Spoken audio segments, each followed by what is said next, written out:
I'm Jitesh Dhawan, student of Institute of Mass Communication and Media Technology, Kushiyat University. In today's episode of Med Talk, we'll have a talk with Dr. Abid Ali, who is an assistant professor at IMC NMT Kushetra. He holds an immense experience in the field of mass communication and journalism. We'll try to have a clear and on-point perspective of the scope in the media and how to establish yourself as a successful media professional. Good afternoon, Dr. Abid. How are you? I'm fine, great. Sir मैं जब आपसे पहली बार मिला तो मेरे अंदर बहुत curiosity जागी कि आपको मीडिया लाइन में आने का मोटिवेशन कहाँ से मिला और आपने ये जर्नी कैसे स्टार्ट करी? मीडिया के फील्ड में या मीडिया टीचिंग में? मीडिया के फील्ड में सर. मीडिया के फील्ड. यस. जितेश, मीडिया का फील्ड मेरे लिए बिल्कुल नया था. हाँ, समाज में, सोसाइटी में, स्टेज में मैं रहता था. कॉलेज टाइम में पहल कदमी करना जिसे कहते हैं, यस, है ना, कि कहीं भी आप जाके पंगा ले लेते हैं. तो अपन पंगे वाले लोग थे.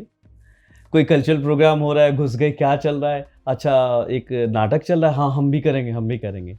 हाँ आता है कुछ कि नहीं आता नहीं है सर, अच्छा ठीक है चल देख लेंगे हम. आपको आपने ज्वाइन कराया कि नहीं कराया कोई बात नहीं, हम देख लेंगे. देखते देखते फिर नाटक में घुस गए. कोई फेस्टिवल हो रहा है, कोई मामला चल रहा है, तो हम लोग पहल कदमी करते हैं. नतीजतन उस ग्रुप का मेंबर होना, उस मैनेजमेंट के अंदर रह के ऑब्जर्वेशन होना, इन सब चीज़ों ने थोड़ा सा मोटिवेट किया और रास्ते बनते चले गए.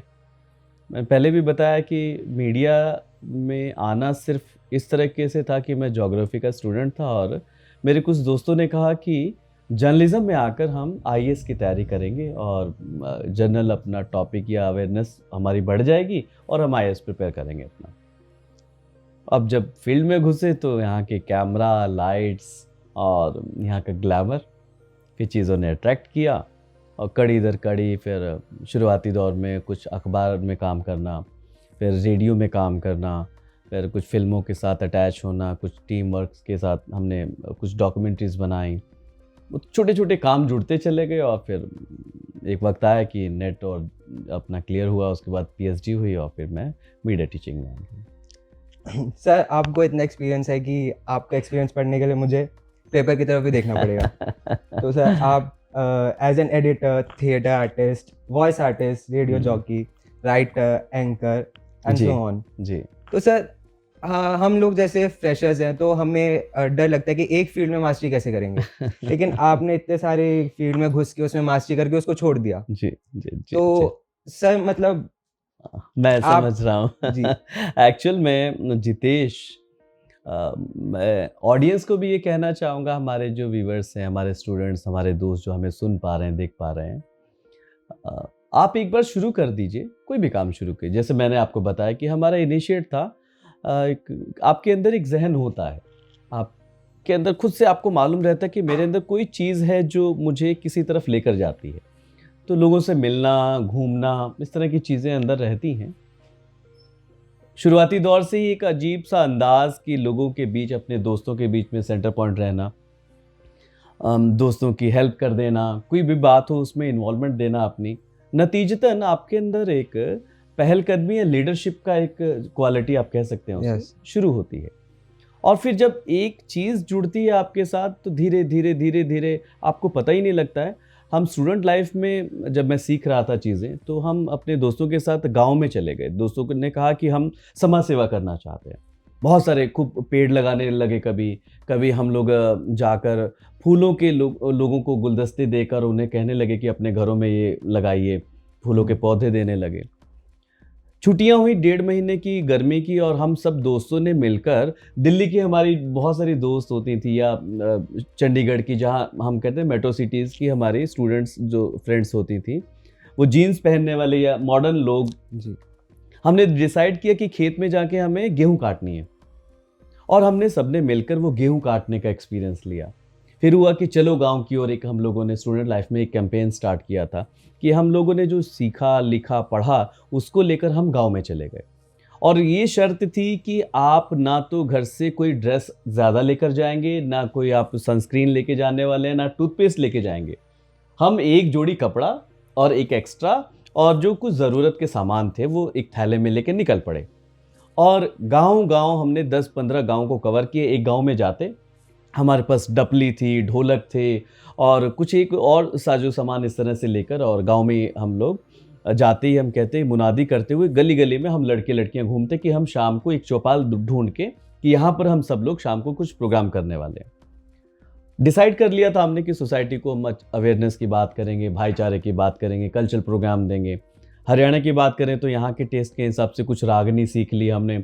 मुझे भाषण देने के लिए बुला लिया गया, उसे होस्ट करने के लिए कहा गया। 3-4 लोग मिलकर इस तरह से स्टूडेंट लाइफ में, और गांव में जाके लोगों का स्नेह मिलता, शाम को प्रोग्राम करते। फिर सब लोगों के यहाँ हम कहते कि अब जिसको जो खाना खाना है कोई एक जगह नहीं आएगा क्योंकि हम मेहमान नहीं हैं। हम एक आदमी टोली बनाते, आप किसी की भी घर के दरवाजे पर जाते, नॉक करते कि जी हम आपने प्रोग्राम, हाँ जी आपका प्रोग्राम देखा था हमने, अच्छा जी तो अब भूख लगी खाना खिलाइए। उनके यहाँ जाते, जो बना होता खाना वाना खा के हम लोग निकलते, और फिर चौपाल में हम रिक्वेस्ट करते थे, वहाँ जिसको जो जगह मिलती सब लोग सोते और वहाँ पे एक आदमी पहरेदारी करता। तो हमने डिसिप्लिन, सोसाइटी में रहकर लोगों से व्यवहार करना, कम संसाधन में ज़्यादा आउटपुट देना, अपनी लाइफ को जीना, 1 महीना घर के बगैर किस तरह से आप सर्वाइव कर रहे हैं, आपके पास कोई ऑप्शन नहीं है। तो ये कुछ इस तरह की इनिशिएट्स लेने से आपकी पर्सनालिटी चेंज होती है। फिर एक करके जब आप जर्नलिज्म में आए तो लिखना शुरू किया, पढ़ना शुरू किया। फिर किसी ने कहा कि रेडियो में चलते हैं, रेडियो में जाके कुछ ड्रामा कुछ काम किया, तो उसमें कैजुअल अनाउंसर, फिर आर्टिस्ट हुए, फिर आर्टिस्ट के बाद राइटर हुए, फिर प्रोड्यूसर हुए।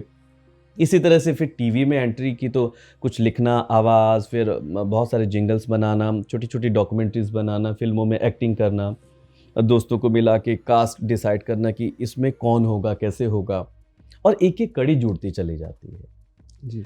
उसका फ़ायदा एजुकेशन में एज ए टीचर जब हुआ तो लिखना पढ़ने की जो स्किल्स इंप्रूव हुई, और एक शिक्षक के अंदर कहते हैं ना प्रेजेंटेशन स्किल्स होनी चाहिए, राइटिंग स्किल्स होनी चाहिए, ये सारी छोटी छोटी स्किल्स एक दूसरे के साथ कनेक्ट हैं, जैसे क्रिएटिविटी कहते हैं। यस। जब आप क्रिएटिविटी की तरफ थोड़ा सा मुतमईन होते हैं, थोड़ी सी तवज्जो देना शुरू करते हैं, तो आप देखते हैं कि बहुत सारी चीज़ें ऑटोमेटिकली आपके साथ जुड़ना शुरू हो जाती हैं।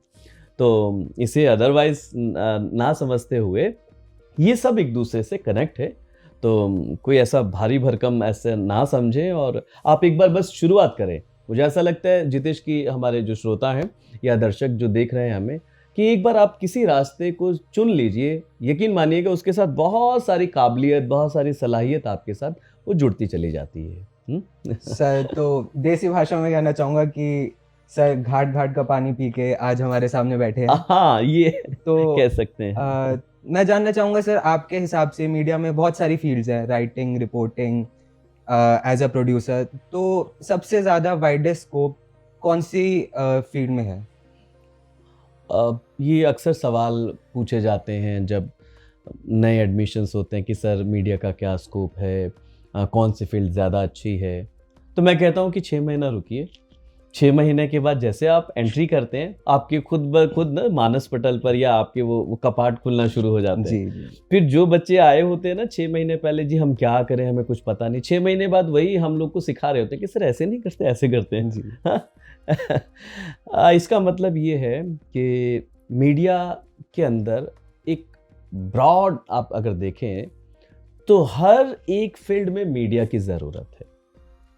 शुरुआती दौर में इसे हम सिर्फ पत्रकारिता से जोड़ रहे थे, लेकिन आज देखेंगे आप न्यू मीडिया के आने की वजह से आप मीडिया के बहुत सारी चीज़ें सीखकर, जैसे आज यूट्यूबर्स हैं, बेशक आप मीडिया से नहीं हैं, लेकिन मीडिया की टेक्निक सीखकर आपने एक अच्छे इन्फ्लुएंसर के तौर पर लोगों के दिलों पे राज किया, एक यूट्यूबर ने। अब उसे कहें कि मीडिया की पढ़ाई तो नहीं की उसने, वहाँ क्या आता है, टेक्निक सीखकर उन्होंने उसे क्रिएटिविटी के साथ फिल कर दिया और जीत भी हासिल कर ली। लेकिन एस्थेटिक्स की बात जब आती है तो आपको मीडिया का कोर्स करना पड़ेगा, और फिर आप देखेंगे कि मीडिया के कोर्स करने के बाद आप फिर से जब उस काम को करेंगे तो उसके अंदर एस्थेटिक्स को लेकर, वैल्यूज़ को लेकर आप सोचेंगे कि क्या इस काम से मुझे करने की मतलब इजाज़त मेरा मन देता है कि नहीं देता, या खाली मैं क्लाउड का स्पेस भर रहा हूँ, या खाली मैं एक वीडियो डालकर उस पर सिर्फ शेयर करके वाहवाही लूट रहा हूँ। नहीं, फिर आप देखेंगे इससे सोसाइटी को कंट्रीब्यूट भी हो रहा है, या खाली आपको ही पैसा नहीं आ रहा। केवल ये नहीं कि वीडियो मैंने बना ली और मेरी खूब मार्केटिंग हो गई और मैं लोगों के अंदर फेमस हो गया। जब मूल में जाएंगे तो लास्ट में एक ध्येय आता है, आदमी खूब तरक्की करता है, अपने आप को बड़ा बनाता है और अंत में आके आप देखेंगे ना, वो कहता है कि भाई अब मैं लोगों को दे देता हूँ, दान करना शुरू करता है, या जिसे हम कहते हैं कि फिर बाद में वो सबके लिए करता है। तो यही बात शुरुआती दौर में जब हम नेम फेम मिलता है, उसके बाद फिर आप नेम फेम से हट जाते हैं, फिर आप रियल अपने सोल की तरफ आते हैं कि अब मैं सोसाइटी को क्या कंट्रीब्यूट जी। करूं। तो जब ये भावना पैदा होती है, उसके लिए आपको एजुकेशन लेना, आपको मीडिया पढ़ना, मीडिया के फील्ड में आकर जर्नलिज्म के कोर्स, ये आपको एस्थेटिक्स और आपके अंदर ये सलाहियत, ये आपके एक चिंतन पैदा करते हैं। तो इसीलिए मैं कहता हूँ कि मीडिया का कोर्स करना ज़रूरी है। आज फोटोग्राफी में जिसे हम एक फोटोग्राफर समझते थे, आज वो फोटोग्राफर मीडिया के कोर्स को करके, टेक्निक्स को सीख कर, आज वो आपकी शादियों में केवल एक फोटोग्राफर नहीं है, वो उस शादी की वेडिंग का डायरेक्टर कहलाता है। Yes sir. है ना, शूटिंग डायरेक्टर। और अब वो कहता है कि मैं 50 लाख लूंगा आपसे एक पैकेज, प्री वेडिंग शूट करूंगा, फिर उसके बाद पोस्ट वेडिंग शूट है। जिसे हम पहले हल्के में एक फोटोग्राफर समझते थे, आज वो फिल्म डायरेक्टर हो गया एक तरह से। तो ये जो चेंजेस आई हैं, इसकी जो पीछे अगर देखें तो मीडिया है जो आपको टेक्निक सिखाता है, आपको एजुकेशन देता है, आपको वैल्यूज़ देता है। तो इसीलिए थियोरेटिकल पार्ट भी बहुत ज़्यादा ज़रूरी है। और फिर आप दुनिया भर के फील्ड जहाँ भी आप जाना चाहें, आपने सोशल मीडिया पर अच्छा काम कर लिया, आपके अंदर सलाहियत, आप खुद का आप अपना फ्रीलांसिंग कीजिए, आप बड़े बड़े नेताओं के यहाँ जाकर, या आप जिसे हम कहते हैं सोशल मीडिया पर जाकर आप मीडिया मैनेजर बनते हैं, आप स्पीच राइटर बनते हैं, director, producer, actor, writer, content writer, घर बैठे बैठे कई लाखों रुपए कमा सकते हैं आप अपना अच्छा लेखनी लिखते हैं। तो क्वालिटी जैसे जैसे आपके अंदर आती है, आप मीडिया का कोर्स करते हैं, तो आपको ये समझ में आता है कि अब मेरे अंदर से क्या चीज़ निकल कर आ रही है। अकॉर्डिंगली मुझे ऐसा लगता है फिर आप वो उस रास्ते को देखिए, फ्लो क्या कहता है, उस फ्लो को आप फॉलो कीजिए, तो आपको अपनी काबिलियत खुद ब खुद पता लगेगी। सर ने जैसे बताया, सर आप ज्योग्राफी के स्टूडेंट रहे हैं। जी। एक्चुअली मैं भी ज्योग्राफी का ही स्टूडेंट था। तो एक फील्ड से दूसरे फील्ड में जंप करने के लिए ज्योग्राफी में पूरा थ्योरेटिकल वर्क होता था, प्रैक्टिकल बहुत कम। तो उससे मास कम्युनिकेशन में आने के लिए क्या क्या चैलेंजेस आपने फेस किए और बाद में आपको उसका कुछ फ़ायदा लगा? मीडिया के फील्ड में ग्लैमर है, और चेंज करने की बात ऐसी है कि वो ग्रेजुएशन का वक्त होता है, स्कूल का वक्त होता है, तो उस वक्त इतना ज़्यादा हम लोगों के ऊपर प्रेशराइज बहुत सारी चीज़ें नहीं समझ में आती हैं। बस ये दिखता है कि किस में ज़्यादा स्कोप है, किधर पे ज़्यादा ग्लैमर है, कुछ ऐसा। और फिर दोस्तों के बहाव में फिर कुछ चीज़ों को जानते हो बहुत कम लोग। हमारे वक्त की अगर बात करें तो आज तो हमारा जो स्टूडेंट है वो बहुत अवेयर है। आज मैं देखता हूँ कि बच्चे पहले से अपना पूरा फ्यूचर प्लान कर लेते हैं। काउंसलर हैं, उनसे डिस्कस करके आपकी काबिलियत मैपिंग करवाई जाती है, आपके ना ब्रेन की मैपिंग है, आपकी पर्सनालिटी की, आपके या आपकी क्रिएटिविटी की मैपिंग होकर ये देखते हैं कि इतने % आपके अंदर ये क्वालिटी है, तो आप इस फील्ड में जाइए, है ना। हमारे टाइम में ज्योतिष होता था, हाथ दे के बताते थे कि भाई ऐसा है, ये रेखा आपको बता रही है कि आप वकील बनेंगे, या तो पैदा होते ही 3 इडियट्स की तरह कहते हैं, मेरा बेटा इंजीनियर बनेगा। लेकिन आज तो माहौल बदला है। आज का जो बच्चा है, क्योंकि वो हमारे इस आईटी के युग में पैदा हुआ है, तो जो नए स्टूडेंट्स जो इस लाइन में हैं, मुझे ऐसा लगता है कि आप लोगों के लिए तो आसान है। तो चैलेंजेस तो एज सच नहीं है, क्योंकि मीडिया का फील्ड बड़ा क्रिएटिव है और बहुत ज़्यादा अट्रैक्ट करने वाला है, तो इसीलिए इसमें मन लगता है ना? जी। तो बहुत सारे काम, लिखना, पढ़ना, सीखना, इंटरेक्शन, लोगों से बात करना, धीरे धीरे कॉन्फिडेंस बिल्ड होता है, तो मज़ा आता है। सर आज यूथ अपना बिजनेस सेटअप करना चाहता है, एंटरप्रेन्योरशिप की बात करेंगे हम। तो मतलब ट्रेडिशनल कोर्सेज में एमबीए, बीए के बाद एमबीए कर ली ताकि हम अपना बिजनेस स्टार्ट कर सके। तो मास कम्युनिकेशन के ट्रेडिशनल कोर्सेज करने के बाद अपना बिजनेस खोलने की कोई अपॉर्चुनिटीज रहती हैं? जी। आज चारों तरफ देखें तो जितेश, आप फील करेंगे कि हर तरह से एंटरप्रेन्योर, उद्योग की बात, सेल्फ मोटिवेशन की बात आ रही है। चारों तरफ इस तरह की बातें हैं। शुरुआती दौर से हम देखें तो जहन बना था जब हमारे गांव देहात हुआ करते थे। नौकरियों को लेकर ये कहा जाता था कि मेरा बेटा नौकरी करेगा, हम नौकर हैं। आज बहुत मैं करीबन ये एक 50 साल पहले का जो एक पीढ़ी गई है, पिछली पीढ़ी की बात कर रहा हूँ। जी। बड़ी बड़ी सरकारी नौकरियां आती थी, उन्हें ठुकरा देते थे कि भाई हम नौकरी के वाले नहीं हैं, हमारा अपना खेती है, हमारा अपना काम है, हम काम वाले लोग हैं। इस तरह की भावना रहती थी। फिर धीरे धीरे एक ट्रेंड आया, ब्रिटिश के बाद की बात करें तो एक 9 से 5 की फिक्स जॉब और एक फिक्स अमाउंट आना। तो ज़्यादातर हमारा जो क्राउड था उस तरफ मूव हो गया, है ना। और उसमें फिर शहरीकरण की भी बात करें, आप गांव देहात में एक मिट्टी के बर्तन बना रहे हैं, एक कपड़ा बना रहे हैं। सबसे अच्छा रोल मॉडल अगर मैं कहूँ, विश्व में ये कहा जाता है कि डेवलपमेंट सस्टेनेबिलिटी की बात की जाती है, तो मैं कहता हूँ भारत की किसी गांव का सबसे बेटर एग्जाम्पल है। ज्योग्राफिकल सेटअप की देखें तो गांव के चारों तरफ सड़क, एक बढ़िया वाले गांव को ले लीजिए, निकासी की बात, चारों तरफ से पानी निकासी निकलकर एक जोहड़ में, तालाब में जाता है, उससे नहाना, पशुओं का उस तालाब से मच्छी पालन और बहुत सारे खेतों में जाना, सब गाय भैंस का, मवेशियों का मलमूत्र इकट्ठा करके खाद जाना, है ना। और बहुत से इस ट्रेंड है।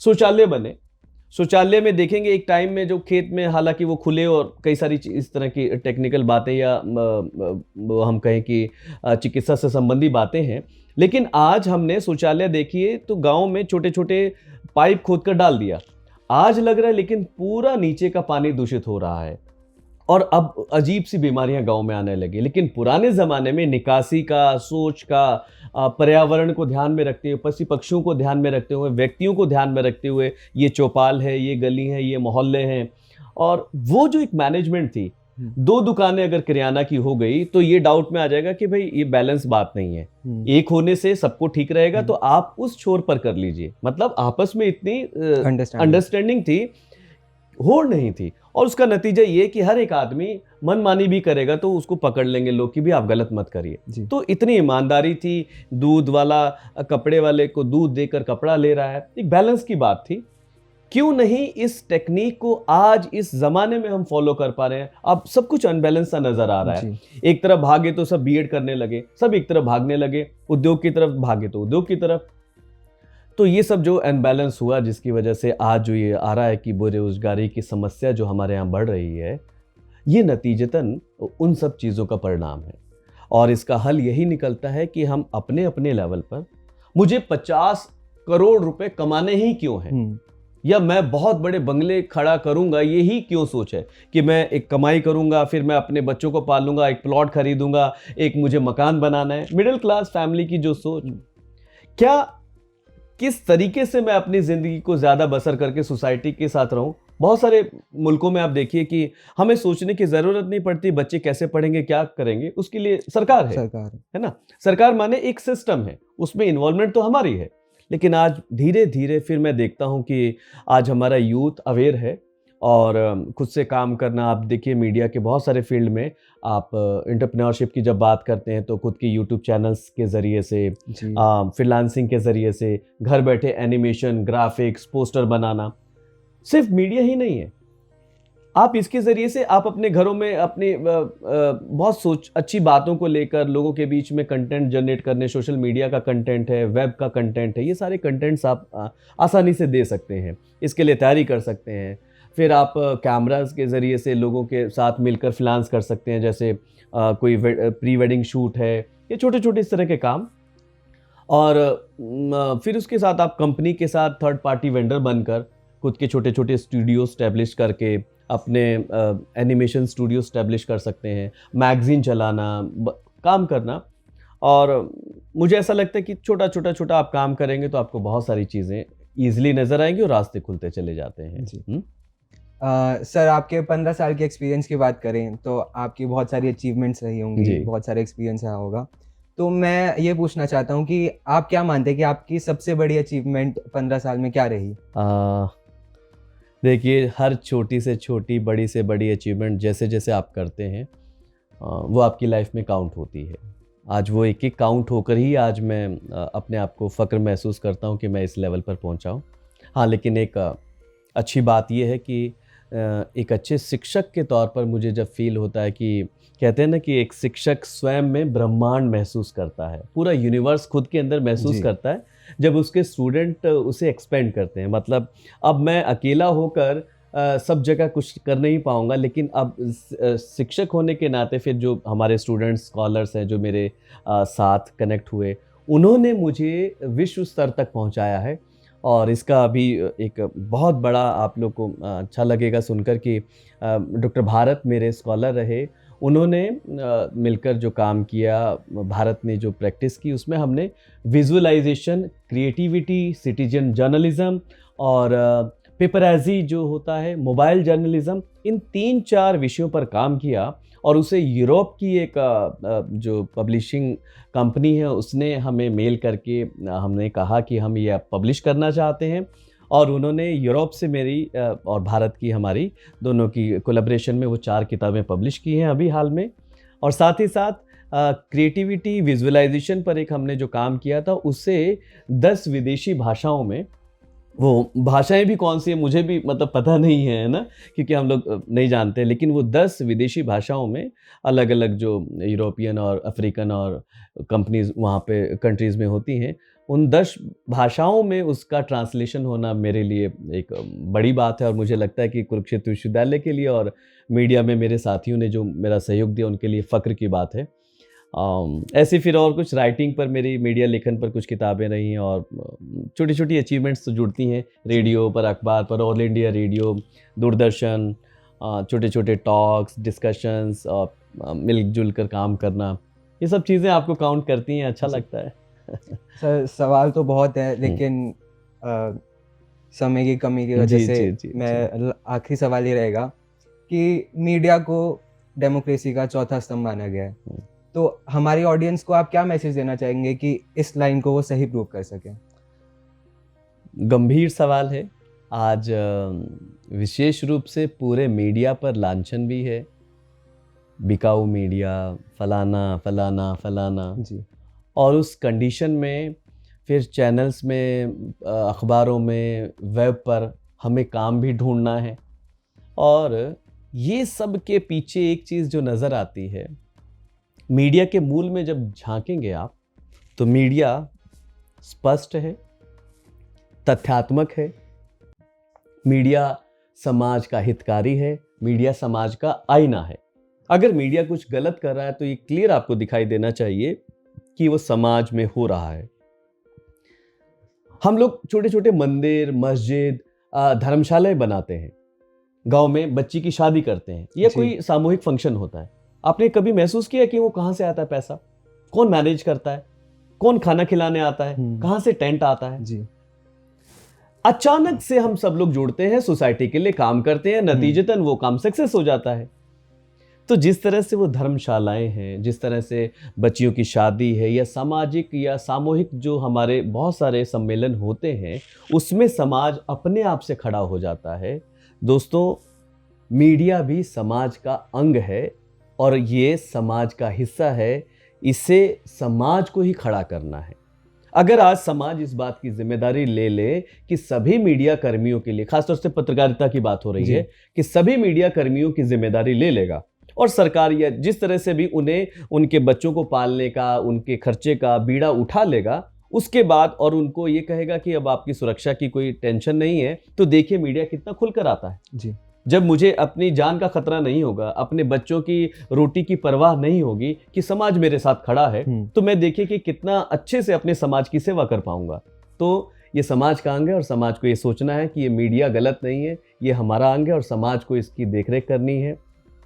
तो यही संदेश है कि मीडिया को अलग ना समझे, समाज का हिस्सा और समाज को ही इसकी देखरेख करनी है। ऐसा करेंगे तो यकीनन एक साफ सुथरा, और जो मीडिया से हमारी इच्छाएं हैं या डिज़ायर हैं, वो यकीनन आप देखेंगे कि फुलफिल होती नज़र आएंगी। और शैशव काल में था, अब धीरे धीरे हम कहते हैं ना, बच्चा होता है, बड़ा होता है ना, चाइल्ड से अब होकर अब वो जवानी की तरफ है। तो मीडिया लड़कपन की तरफ, पहले बचपना था, अब थोड़ा सा लड़कपन है, तो कुछ कुछ चीज़ें रिफॉर्म होंगी, शुद्ध होगा और अब छन कर साफ सुथरा होकर निकल कर अब परिष्कृत जो नया मीडिया आपके बीच आने वाला है, कुछ दिन और इंतज़ार कीजिए, आप देखेंगे कि एक साफ सुथरा मीडिया, क्योंकि हमारी जनता समझ तो रही है और वो खुद एक मीडिया हो गई है, जी। उसे पता है कि कौन कैसा कर रहा है, कमेंट्स आप देख ही रहे हैं, जी है ना। लोगों को पता है कि मीडिया कैसा कर रहा है, किस रुख है, किस तरफ जा रहा है, तो लोग अपने आप उसे डायरेक्शन भी दे रहे हैं। तो बस उसका साथ देते रहे, मुझे लगता है सब चीज़ें ठीक होंगी। सर की बातों को सुनते हुए मुझे 2 लाइनें याद आई, जी, that alone we can make a difference but together we can change the world. Exactly, बिल्कुल साहब, बिल्कुल। इसी के साथ मैं डॉक्टर आबिद का बहुत बहुत धन्यवाद करना थैंक यू, चाहूँगा। आपका भी। मैं उम्मीद करता हूँ हमारे दर्शकों ने सर के एक्सपीरियंस से बहुत कुछ सीखा होगा। Thank you so much. Thank you.